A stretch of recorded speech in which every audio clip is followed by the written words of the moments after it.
laboratory motis ni KNUMLO odiochieng' makawuono no obago ng'anyo nyaka apise mag migao mathieth e boma Nairobi kama gichwalo ywak margi kakoro gidwaro mondo piny owacho obed kodgi e twak mane nitiere lwasi makare mar tich.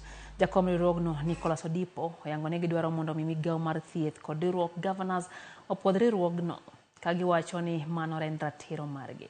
Bende omedo jiwo dwachgi mondo mi ondik jolony e yo mongirore kawuono en odiochieng' mar 50 e ng'anyo mar jogo.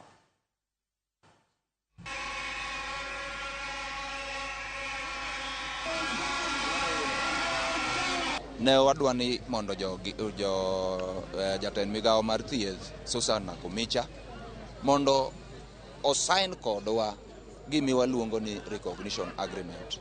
To sani ndalo 50 ka wan e mgomo, Susan Nakumicha otamore bedo kodwa piny mondo wasign gini mondo jowagi odoge e tich. And that's why we are telling our members that we are not going to go back to work unless we have had a discussion, we have a well-structured return to work formula, and our recognition agreement signed as an irreducible minimum, because it does not need any resources to sign a recognition agreement.